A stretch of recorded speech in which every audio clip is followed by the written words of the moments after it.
Good morning, everyone. Welcome to our Territory Influence webinar in collaboration with Macromedia University. Today, we are going to talk about social media influencer and share some marketing tips to master social media in 2021. Today, I have the pleasure to be accompanied by Rafael Schwartz, our Managing Director at Territory Influence, so the full service partner for influencer marketing across Europe, and Professor and Dr. Florian Haumer, the Dean of Media Faculty at Macromedia University. My name is Delphine Benedict. I'm in charge of international marketing at Territory Influence, and I'm very pleased to be here today to talk about social media influence. So we are going to start with Rafael by a quick introduction regarding the social dilemma brands, but also marketers in general, so media agency face currently. One of the solutions we have found with Macromedia University with that new approach based on values. And we will end the webinar by sharing concrete tips for social media for your 2021 marketing plan. For your information, this webinar is being recorded, so we will share after it a replay video, also the deck, so the presentation with a PDF format will be shared to the audience, so to everyone that has registered today.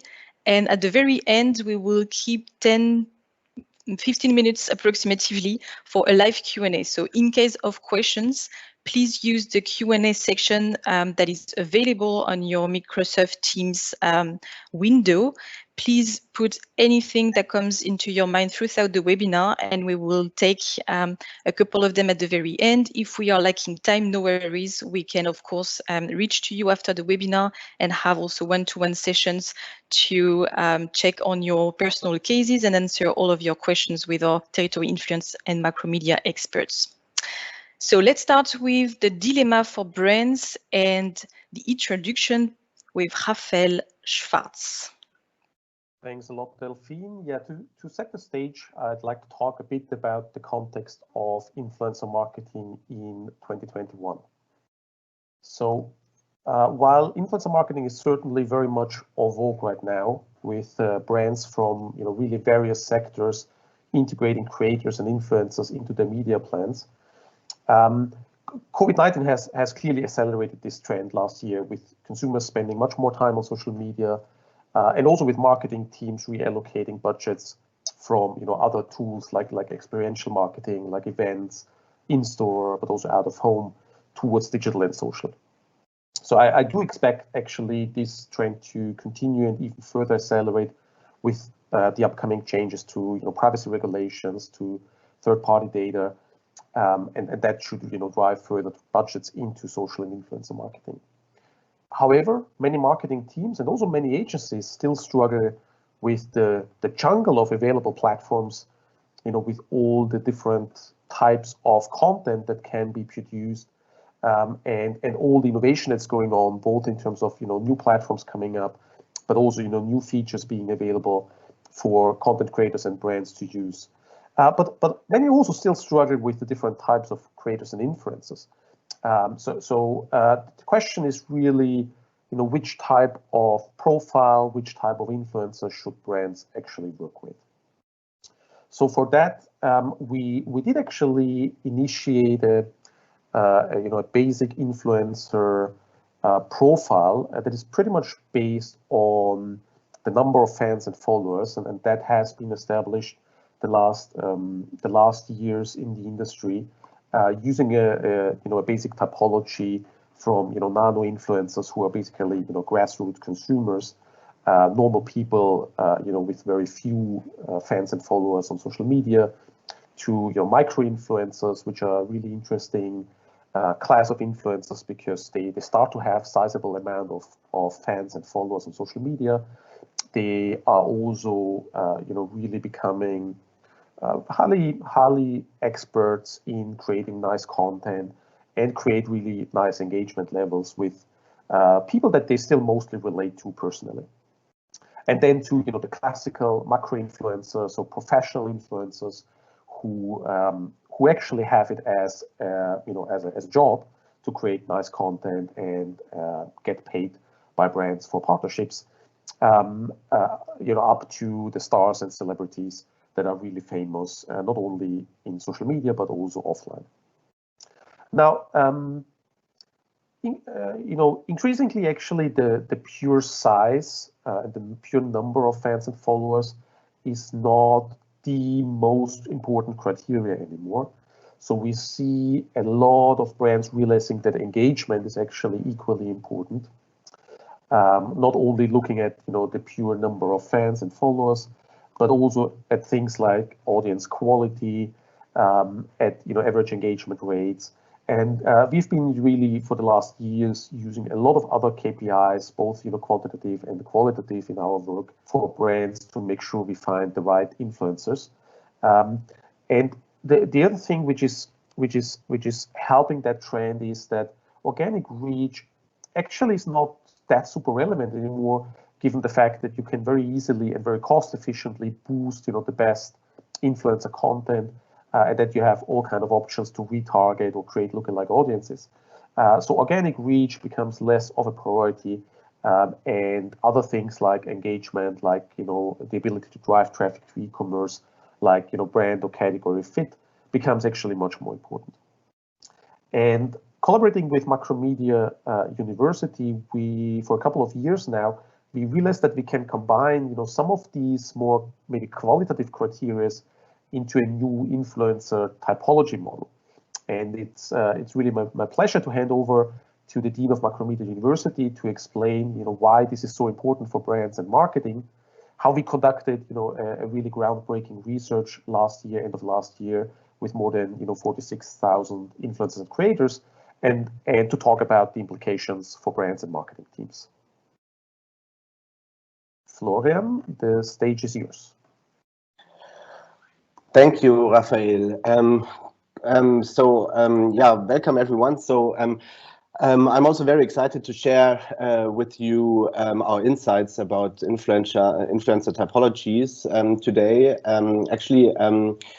This is brand new data. This is the first time that we are talking about it in public. And first of all, following what Raphael said about like the necessity of different approaches that go beyond reach or engagement, I want to start with some insights or results that we have at Macromedia University, where we're doing a lot of social science research, and we're also educating brand management students. And what you see here on the first slide are results about the effects of value-oriented communication or value-based advertising. And what those results show is that brands that fit their brand communication with the values of their audiences achieve much higher effective response, higher attitude towards the brand, and also much higher attitude towards the ad. So we highlighted just those two numbers on the last line here, where you can see the difference of attitude towards the brand in a group. So this has been an experiment where we had different groups. So what you see over here are two groups, and the first group received an advertising where we do not have a fit of the communication with the audience values. And you can see that the mean perception or the mean evaluation of the brand is a 2.4 on a 1 to 7 scale. And in the other group, where we showed other people value audience fitted advertising, we have a 2.3 times higher impact of this advertising on attitude towards brand. So this shows that in general, if you have a fit between values of your brand communication and the values of your audiences, you have much more effective communication. So, and this leads to the necessity of thinking about what are those values of influencers when it comes to influencer marketing. So first we learned that there is an effect, or a very high effect, of this value audience fit, and now we took a look into what values do influencers actually have. And on the next slide, you can see how we did this. Actually, this Raphael posted a lot of this information already. So this is a really big study, because we created a questionnaire with 33 motivational items that have been derived from research about values, and then sent this out to thousands of influencers in the database of Territory. And we received 46,000 respondents from Germany, England, Poland, France, Spain, Italy, and the USA. And we asked them to give us feedback on statements concerning those 33 motivational items. And as a result, we summarized, or were able to summarize with an analytical approach, which is called factor analysis, to 4 higher level factors, which are the main factors that can be described as motivations that influencers can have. And this is need for attention, it's altruism and empowerment, it's self-disclosure, and it's money and revenge. And what is also very interesting and very or what we are very happy about, because this is not, you cannot be taken for granted, that also those higher level factors, so the motivations in general, are highly stable in different countries. So we just provided some scientific numbers concerning reliability of this analysis. So this is true for all of the countries that we did the research and did the survey. So all of them have those 4 higher level factors. So, and okay, on the next slide, it's just a short insight into how this has been done. On the left side, you see some of those motivational items that I was just talking about, and then on the right side, you see those 4 higher level factors. So this is how the factor analysis works, and it showed us that those 33 items can be summarized to those 4 different types, and this makes it much easier to grasp what actually the motivations can be. So, and in our next step, we use those 4 motivational factors to describe influencer types by running a cluster analysis on our whole data set. And it turned out that there are 5 different types of influencers that can be described by different motivations. And as you can see, those types are, first type is called, we call it the poser, and then the second one is the world changer.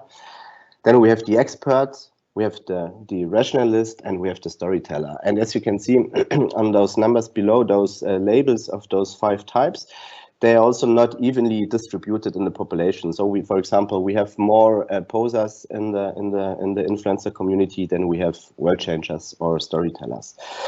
So this is like the first result, and now we dive deeper into each type of influencer. And if we have a look at the poser, we see how they can be described from the value perspective that we were talking about. So, and the poser actually scores very high on need for attention. If you have a look at those orange colored bullet points, so this is the main motivation. He wants or she wants need for attention. They like to show off their skills, want to improve their reputation, and also like to get in contact with other people. So this is what those are the main motivations of posers, and we also derived from those insights what this means for brand communication. And we came up with 3 suggestions. On the next, we have this. Okay, so actually, what is also a thing for posers is that they 33% especially enjoy getting attention from like-minded people, which is also very different in respect of those conclusions that we will come up with in a second.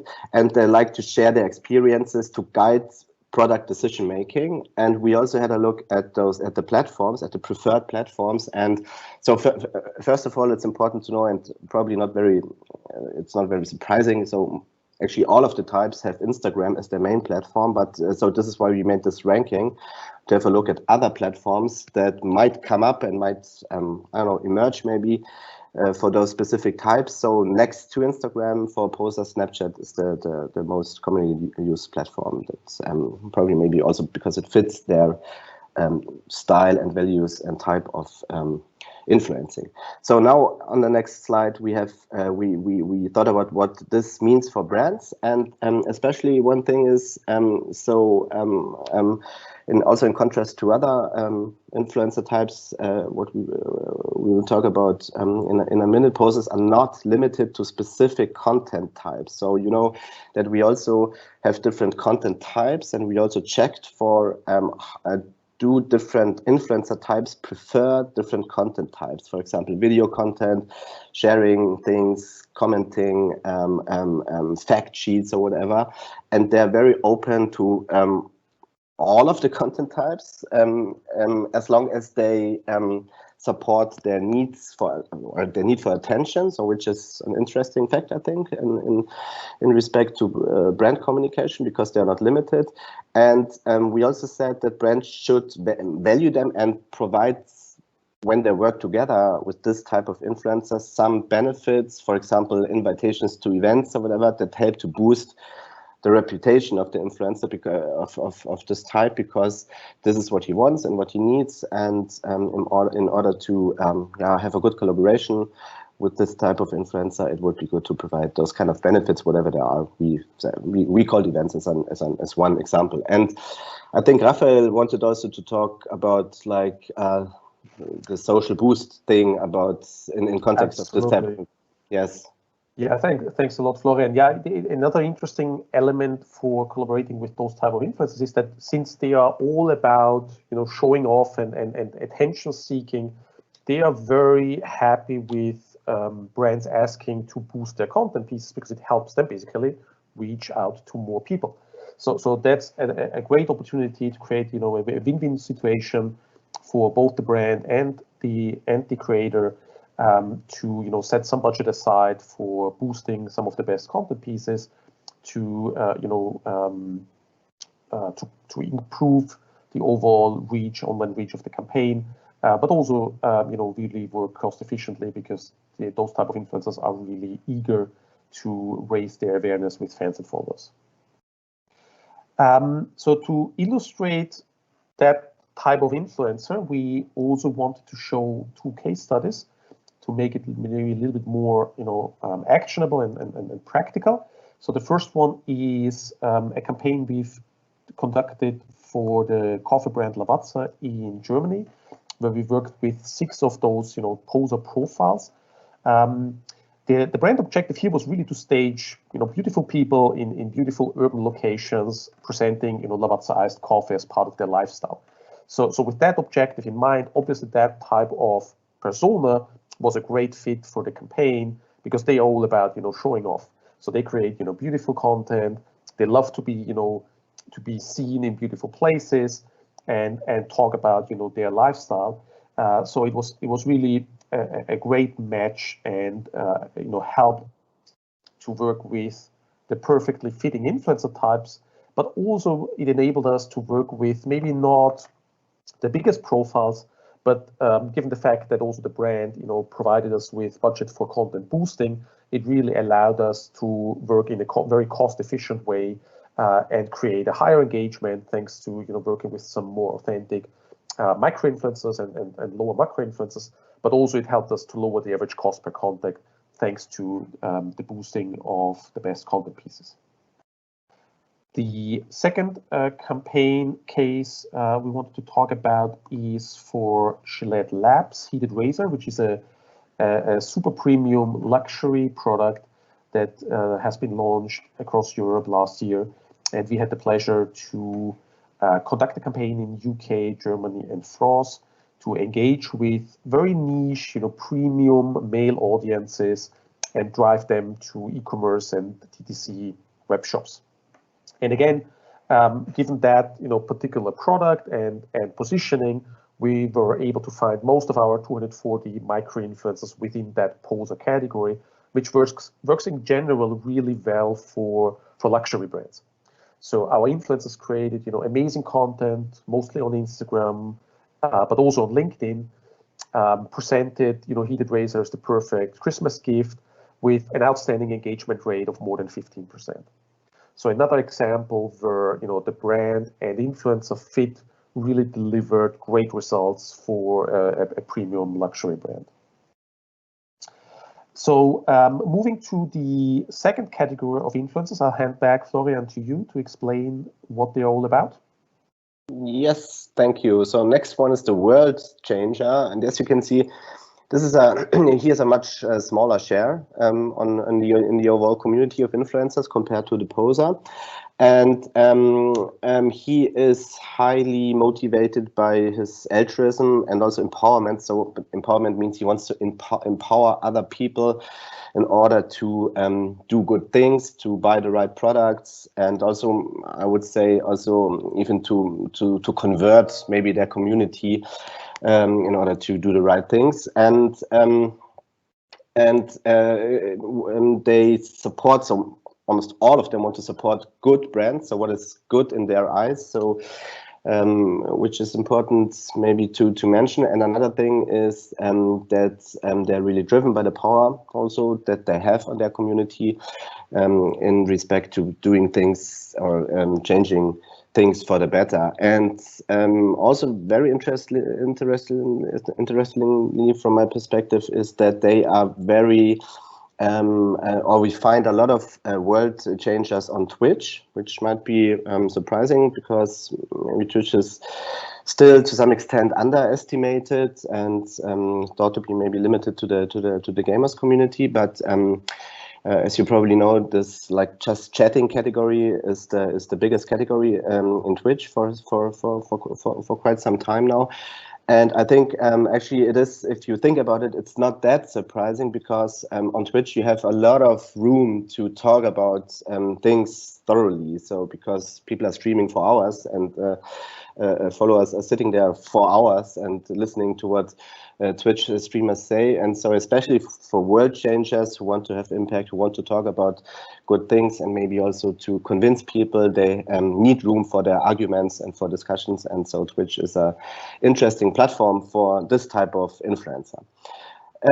So what does this mean for brands? So actually it means that brands really have to fit to the values of the world changers, since they are talking that much about the brands on the things that they consider to be good, and they will also look very thoroughly into brands, into products, into services, and talk about those kind of things with their communities. So this has to be so brands really should not do some kind of greenwashing and be transparent and really have a good kind of CSR positioning that is also stable and credible and true if they want to work together with world changers who really put a lot of emphasis on those kind of values. So, and Raphael will, I think, add some examples for world changers in the current community. It's actually Delphine. It's Delphine, okay.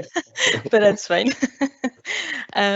Yeah, so we also wanted to add the recognition point. That's very important because brands tend to work with world changer as like it's normal to collaborate like with without any compensation or incentives, because they are the real good guys. Like they are up to plenty of type of creations, as long as again they think or perceive the brands as good and they want to help out their community, their followers. So here I think there is a big work for brands, for marketers in terms of recognition, and to make sure also for long-term relationship and long-term collaboration that they value this engagement and find a way to recognize, to reward, at least emotionally, because they are the ones that are super solicited, because they are not that demanding.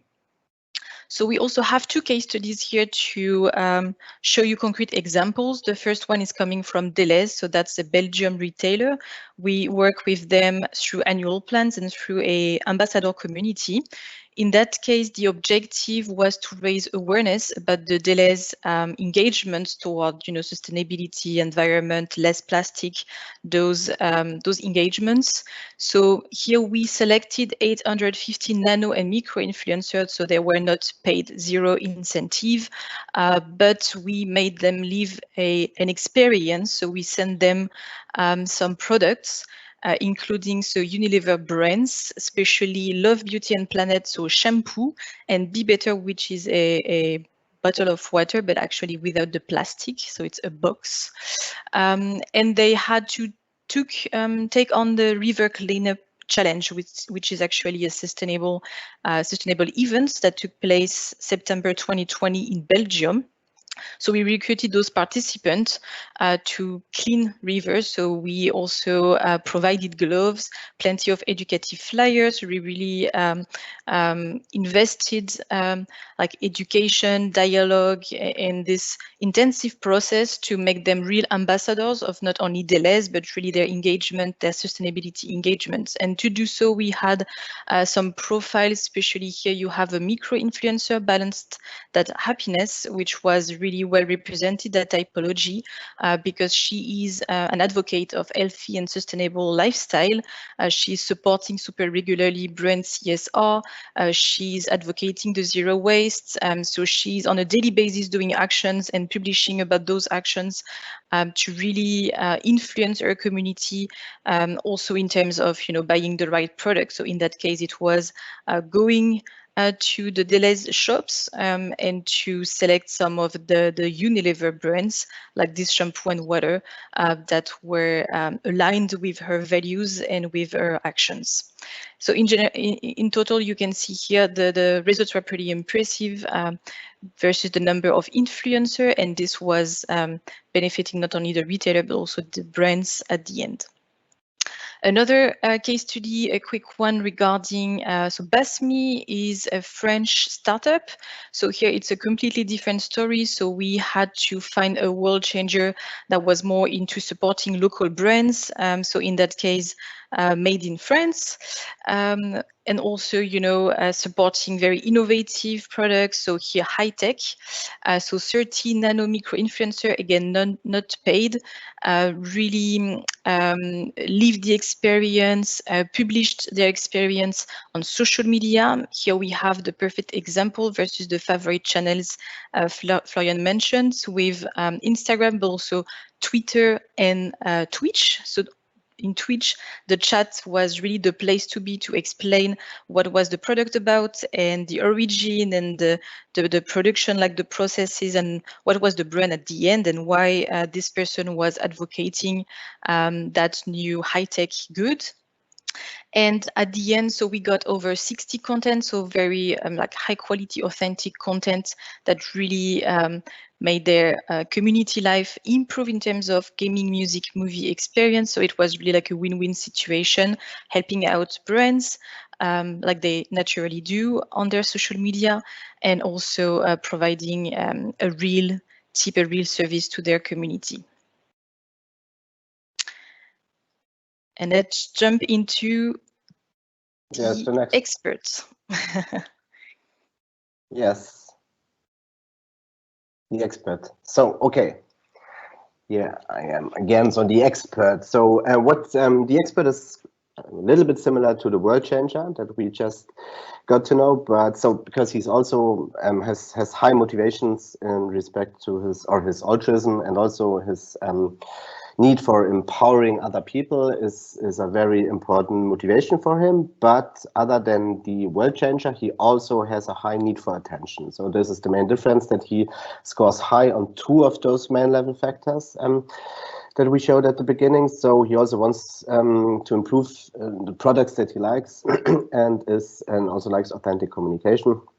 But as I said, the main difference is the combination of altruism and need for attention. So, and this can also be seen on the next slide, that they really want to show their expertise and share their opinion, and so it's a more personal type compared to the world changer, and also he is very much or very strongly focused also on the product and the service itself. So he's very dedicated to the products he's talking about in public, and he also wants to improve those products and want to actually test them and improve them and give feedback on his own experience with the things that he's dealing with in his life. And this is because, like, as you can see, also a lot of the influencers in this category think that their activity reflects the qualities that they like about themselves, and so they're have a very strong connection also with their community, and they also have a different, to some extent, different preferences in respect to platforms that they use, because again, next to Instagram, they use LinkedIn and Twitter and also YouTube, which maybe if you think or compare this to the world changer that we had before, maybe because so he can maybe prepare the content on YouTube better than on Twitch. So if he wants to show his expertise, maybe he has to prepare, put a lot of effort into his posts, and it's not so much about discussing world-changing problems, but it's more about showing off the skills and creating really good content that can be best maybe published on YouTube next to Instagram. So what does this mean? Again, in this case, we see some also preferences in respect to content type, which also I feel is quite makes sense, and it's quite plausible that so since they are so much dedicated to the products they are talking about, they really need a lot of information, also facts and figures and everything, and more in-depth information should be provided to them when working together with them, so they can really have a deeper dive on the products and service they're talking about and really look into them. And this is one important thing. And the second one is that experts can or will be very supportive. But since they are so much into those products and have those strong bonds with their communities, they also can be critical if things are not working out like they have been promised, for example, in respect to qualities or things that products or services provide. They could be critical and also discuss this with their communities. So this means that you should, as a brand, be aware of this and provide information and stay also true to what you promise, since this type of influencer will critically evaluate those products and deeply discuss them with their strong communities. And we again have some examples, I think, of what experts are. Yeah, very happy to share those. I think one more thing to add is that, as Florian, as you said, I think these expert influencers are also really good in providing insights and feedback to help marketing, to help R&D teams as well to improve products or improve packaging or improve marketing as well. So as you've seen in the study, 92% of those influencers love to provide feedback for product improvement. So we do encourage our clients, we do encourage brands to approach those influencers not only to share content, but really also to provide insights and provide feedback on the products as well. And talking about the cases where we've seen that those influencers really perfectly match the brand. One is from Germany, where for the new launch of the Adidas Yoga collection, we partnered with the German yoga teacher Medi Morrison. And obviously, being a yoga teacher herself, she's the perfect expert to present the new Adidas sports line across her social media channels, ranging from Facebook and Instagram to her YouTube channel and also to her yoga blog. So, as you can imagine, thanks to her deep knowledge and also credibility with her audience, she was really the perfect spokesperson and influencer for Adidas. She registered a really great engagement rate of 10%, and she drove tons of traffic to the e-commerce partner of Adidas, Zalando, for online shopping.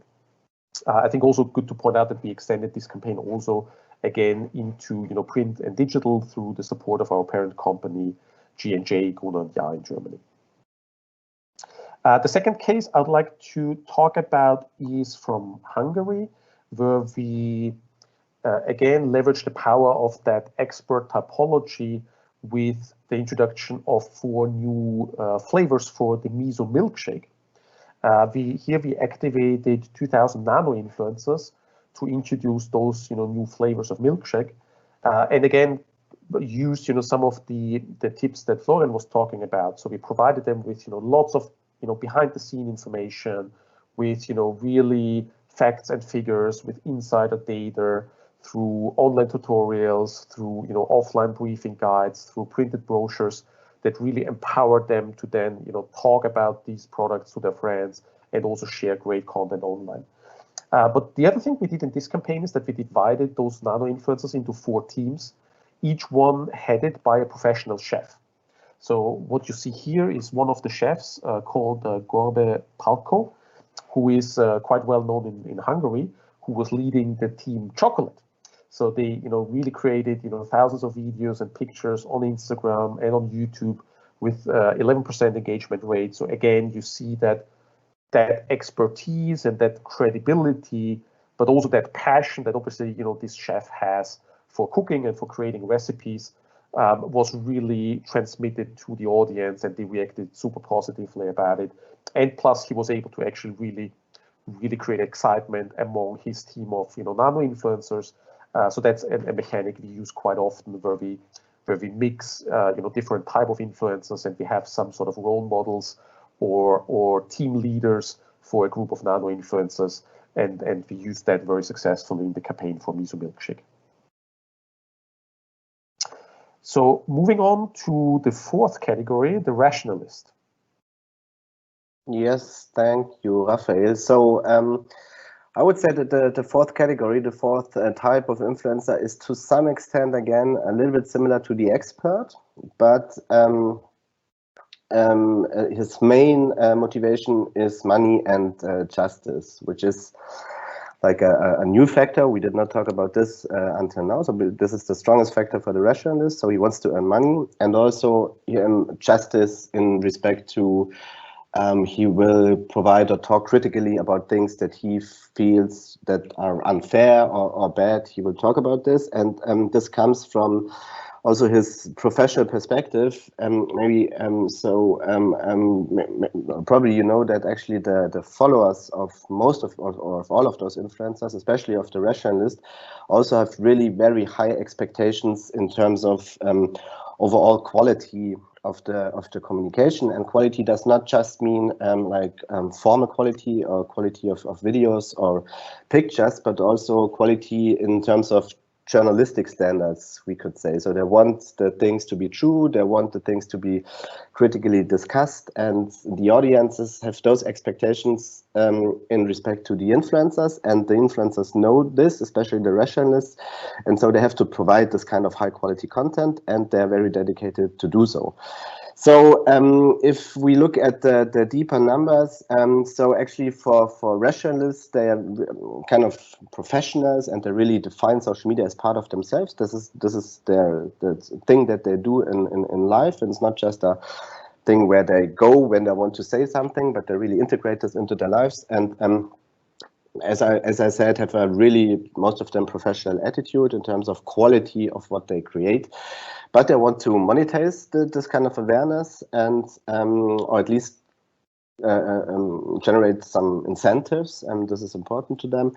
And we also see what is also interesting now that we have learned what those rationalists have very high quality standards, and also the audience, is that they also like TikTok, because we know TikTok is an entertainment platform, but we also have a lot of professional influencers on this platform who provide content that meets really high quality standards of audiences that expect things to be on a journalistic level, actually. So for brand communication or brand management, this means that brands also, since I said it's similar to some extent to the expert, also have to deliver those kind of clear insights that Raphael was talking about in the cases before, also kind of market analysis, because this is also what professional communicators do, and what audiences of professional communicators expect, that the things are true, that the things, it is right what those people are talking about, and this helps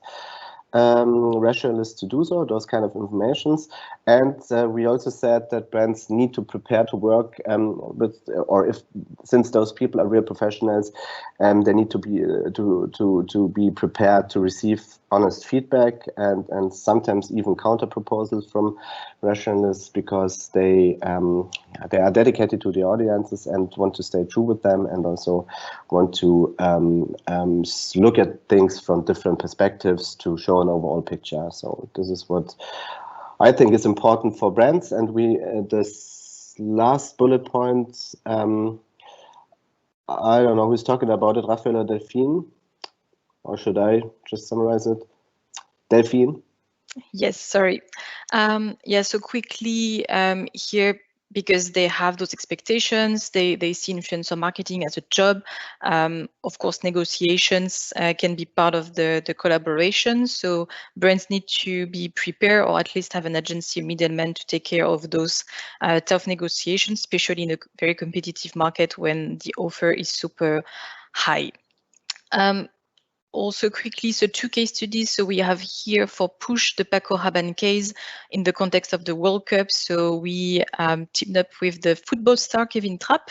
He actually kicked off a challenge, the Who's the God trick shot on Instagram. So it went from one athlete to the other and from one sportive macro influencer to the other.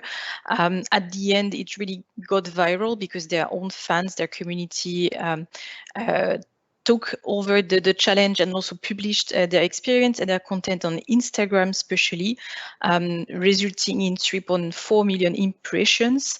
Here we can note that, I mean, this is an international celebrity, so of course money and incentives are a huge trigger. Self-confidence as well, so the guy is super straight to the point. The content is, you know, sharp, light, but efficient.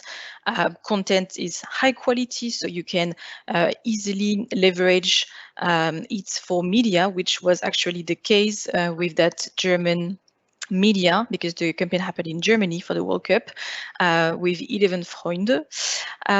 Yeah, so that's a perfect example. So celebrities work well for the Rationalist typology. Also here, advanced. So this campaign happened in Spain.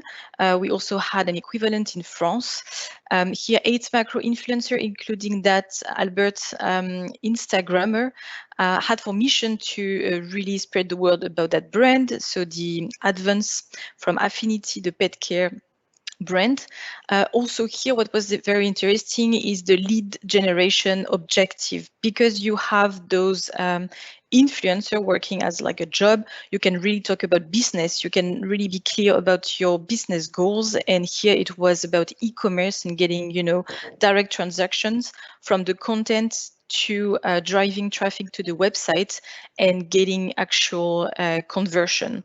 So this, Albert, was really a perfect example of doing that efficiently by leveraging brand assets and giving clear call to action to his community. And the last typology with Florian again, talking about the storyteller. Thank you, Delphine. Yes, the storyteller is finally kind of a unique type of influencer. As you can see, it also has, I think, the smallest share in the influencer community with 12.9% or 13%.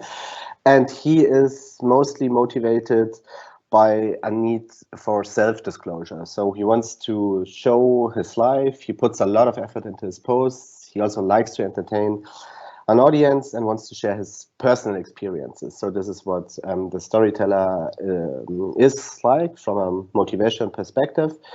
And if you look into the more detailed numbers again, we can see that the storyteller is very passionate to give information also. So they also take high on those passion items to give information by telling their own stories. And they also, it makes them feel good to disclose themselves to their community.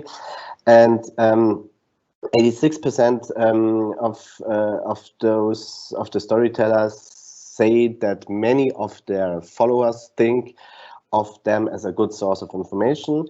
When it comes to new products, I think this is because probably they have the strongest bond with their communities, because they show so much personal information, and they will have a very personal and also very intimate community. And this is, I think, really interesting, and has also some interesting implications that we come up in a minute. Which is that brands need to be suited to be placed in an environmental or in an entertainment environment, since those influencers also use TikTok a lot and use it for entertainment content, and there has to be a fit. Maybe it will be a fit for a lot of brands, but maybe not for all brands.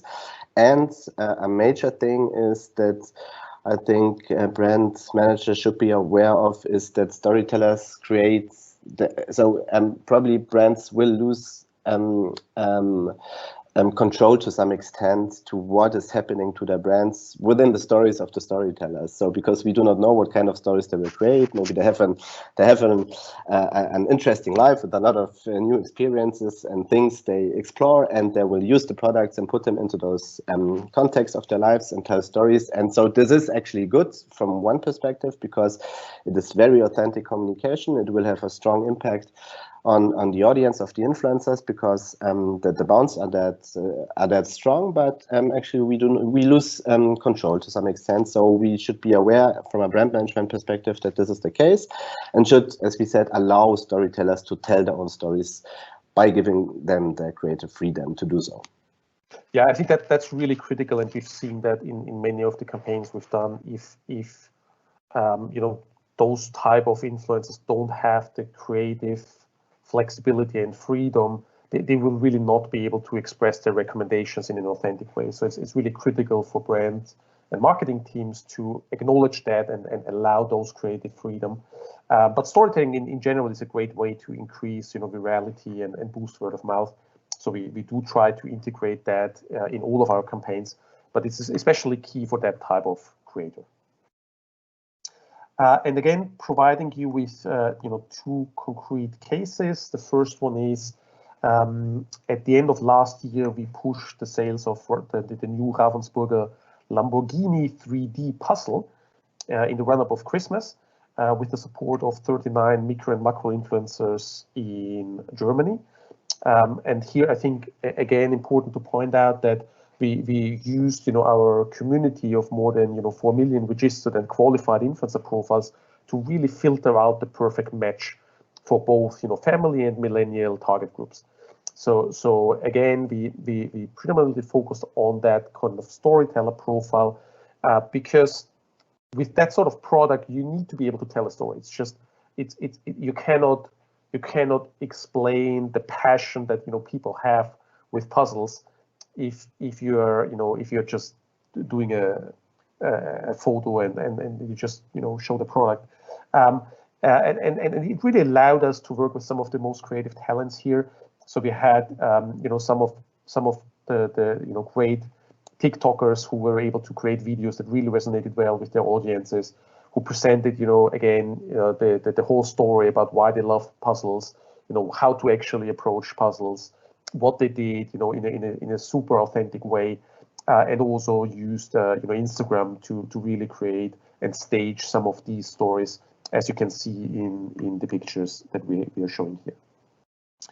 And the second case I would like to show is from a campaign we executed in the UK for Clearblue. So Clearblue, you might not be familiar with, is a brand that helps families who basically want to have babies, which in reality is not as easy as it might sound, with really many women actually struggling for a long time to get pregnant. So unfortunately, nobody's really talking about this. So it's really some of these myths or actually some of these taboos that people think that they should get pregnant super easily, but the reality is it's not. So Clearblue really started to have that honest and open discussion about the struggles to conceiving a baby. So this could only be achieved with super honest, authentic, and credible influencers who tell their very own, very personal story.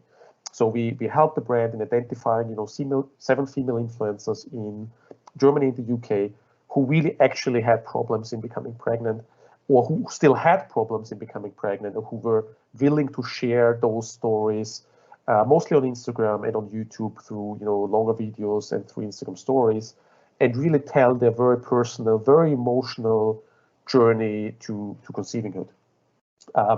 And some of these stories were really heartbreaking and were really emotional, but they resonated extremely well with their audiences and really triggered a discussion about conceivinghood, about pregnancy, about that stigma and that taboo.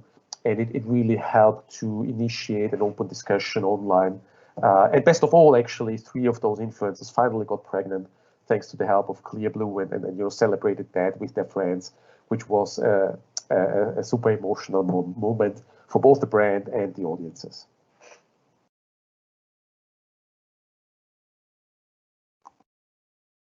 Oh, Delphine, we cannot hear you. Sorry, can you hear me now? Yes. Great. So thanks everyone for sharing the typologies and case studies. So now it's time for concrete tips for 2021 for you marketers. So the first one is really define your brand values, define your brand personality before going out there to social media, to the influencer, and really differentiate your actual brand values versus what you would like to have, or what or how you are perceived at the moment. It's very important to focus on the actual, on the reality of your brand situation and your values, and to be clear with those ones before getting in touch with the influencer and matching the influencer values. Second tips would be to, based on the new typology, really challenge your touch points. You have seen with Florian's insight that the favorite channels and touch points really vary according to the type of influencer. So it's very important to keep that in mind when you are looking for the perfect platform for your brand, for your messages, or for your campaign. Even though we agree that it is super important to focus on where your target groups are at. So here are a couple of examples. You know that, for instance, if you are looking for a female, maybe in the like millennials category, Instagram would be a perfect fit. Or if you are looking for younger generation, Snapchat or TikTok could be good options. Or if you're looking for male profiles, for instance, Twitch might be even stronger than YouTube. So really think of your target groups while challenging your current maybe cliche about social media based on the favorite channels of those influencer typologies. Fourth tips would be also be open-minded in terms of profiles and platforms.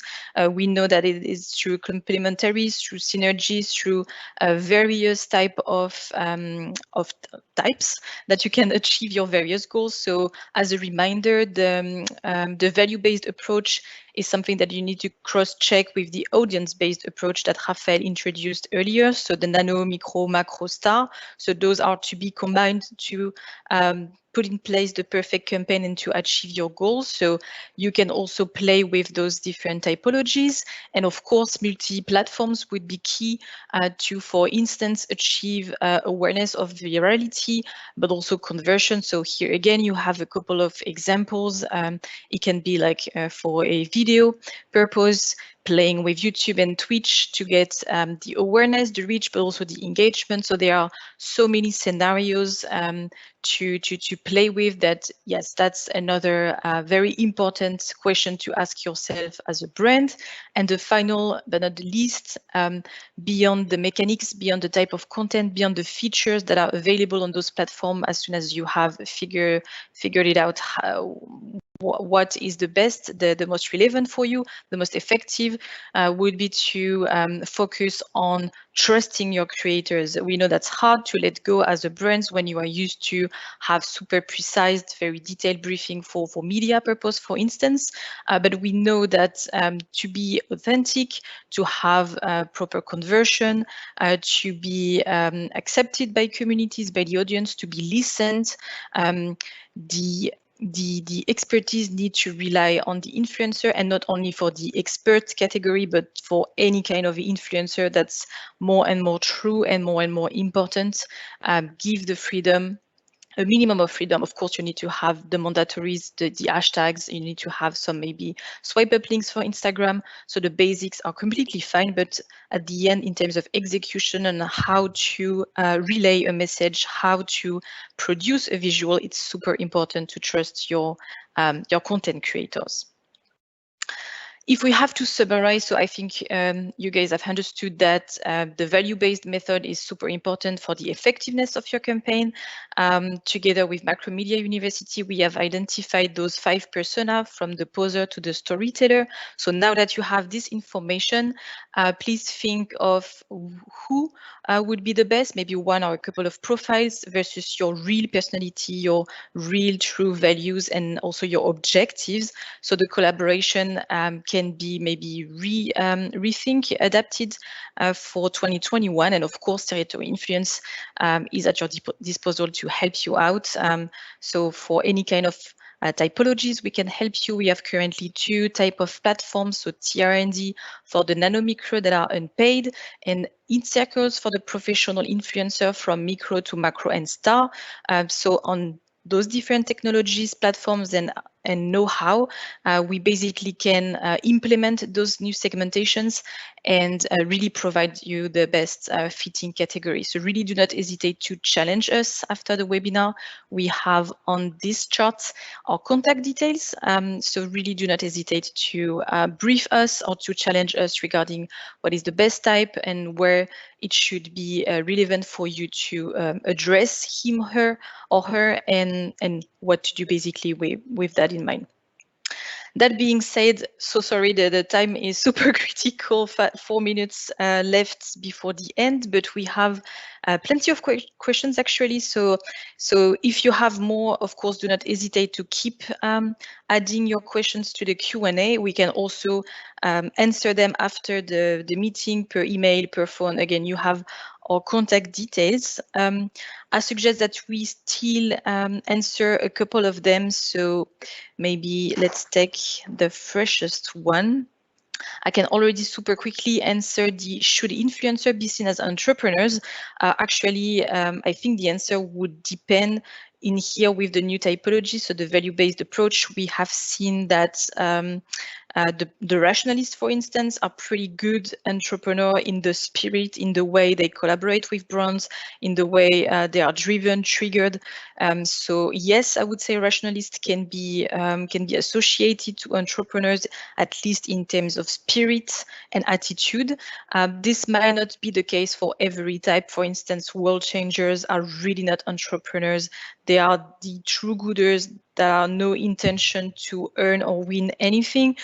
So I'm not sure they can be associated to the entrepreneurship. A question to Macromedia, so to Florian, regarding actually the measurement of the value audience fit versus your first chart. Can you please explain how it was measured? The first chart, yes. We used established scales to measure the attitude towards the ad and the attitudes toward the brand,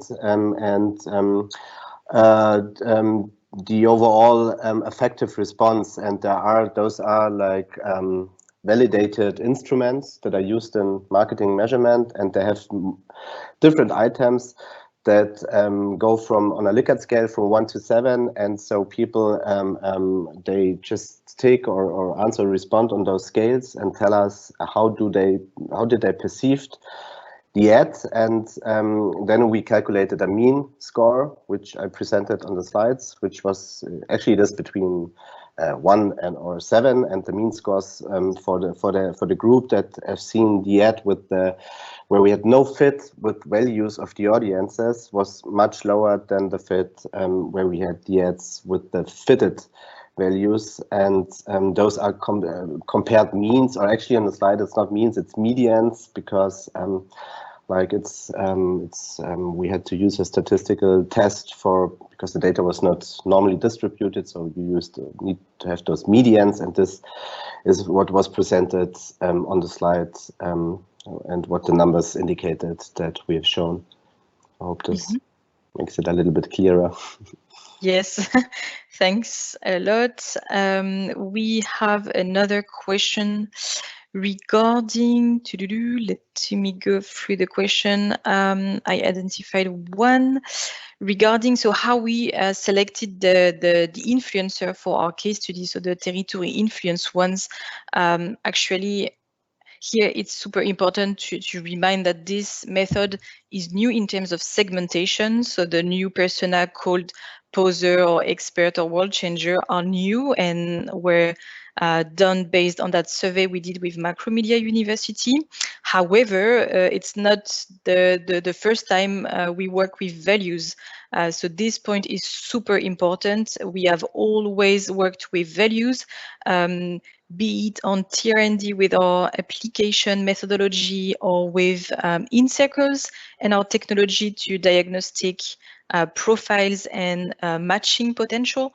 We have always checked values. So here the work of associating a case study with an influencer typology was actually just to go through our database and check what was already done and try to rank those experiences, those influencers based on the new definition that Macromedia provided. So it was not that hard because values is not a new thing. The segmentation is new. Maybe another question for Raphael.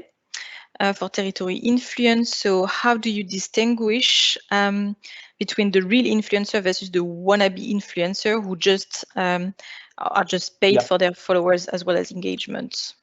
Yeah, very good question. So there are really by now very well established tools available that help to identify, both fake followers but also fake engagement. So we are using, those tools and work with, partners who really help from a technology perspective to really identify true and real audiences. But ultimately also we work with our team of experts on the ground who basically have a personal, relationship with those influencers in our databases and know their stories and know, their history and are therefore able also to assess the audiences and know what's the engaged audience ultimately, and are able to filter out any suspicious profiles. All right, and we have, thanks Raphael, another question for Macromedia regarding the evolution. So how according to you these influencer types will develop in the future? Yes, this is also, and so we do not know this from our data, but we know, for example, from the World Value Surveys, which is a big global survey that is conducted each year. We see that the values are developing, for example, very strongly into liberal values and into world changer values and all over the planet and in all of the countries. So we have different levels in the world, what those value concerning those values, and this is also important for brand communication. If you're a global brand or an international brand, you have to know that there are different values that are predominant in different regions of the world. But if you're talking about the development, it is going very strongly into a liberal and open and kind of world changers direction. So if you, and Delphine, what you said is, I totally agree. If you think about like positioning of your brand right now and a value fit with maybe influencers in the near future, you should think about those CSR things and values that probably will come up, or what we see in those value surveys that we know that this will happen. And since you probably will not change the positioning of your brand from one day to another. So if you see this development, I think it would be a good suggestion to think about positioning into this direction. It's at least if you, or if we know that like the intended positioning will take some time until it gets a perceived positioning. So this would be a good idea probably to go into that direction. Okay, interesting. Thanks for sharing, Florian. Maybe let's try to feed the last question with, so for territory influence, Raphael, regarding what we said about appreciating influencer work, so this recognition, especially for the world changers. So is there a guideline? When should we pay someone? How do we know what to do in terms of compensation? How does that work? Yeah, great question. I mean, I think the most important thing is to realize that not every influencer need to be compensated with financial money. So there are, classes of influencer in terms of, influencer size, particularly, nano and micro influencers, who are super happy to, collaborate with brands in return for, social currency, in return for a free product, or, in return for knowledge. And we've been doing that, super successfully for the last 15 years on our, T&D platforms. But also there are certain groups of influencers based on their typology and based on their interest and motivation that might want to, support brands that fit their lifestyle, that fit their value systems. The do-gooder or world changer are certainly a group that we've also experienced working with that can be, if they believe in something and they want to support that cause, they will be happy to do so. I think the important thing here is to acknowledge that you need to have some sort of recognition, right? So it can be an emotional recognition, it can be really it can be knowledge that you pass on, but there need to be some sort of eye-to-eye level exchange, and we can certainly help identifying what is a good form of compensation, and also help to identify what is the right level of monetary compensation if you want to work with bigger influencers or influencer profiles like the Rationalist that are more triggered by monetary rewards. Great, thanks for the answer and explanation, Rafael. I think we are done for today. Thanks everyone for joining the webinar. We were very happy and excited to share for the very first time the findings of that survey that we ran last year with Macromedia. Again, a big thanks to our speakers, so Rafael for Territory Influence and Florian for Macromedia. Also the entire team at Macromedia that actually contributed to the survey, to the research, the analysis that actually took a couple of months, so it was pretty intensive. So a huge thanks to all the contributors, and I will see you soon for the next webinar that might happen in April. We'll keep in touch and have a nice day. The replay will be sent this afternoon. Have a bon appétit from France, guten Appetit for the German here, and have a nice day. See you soon. Bye, thanks a lot.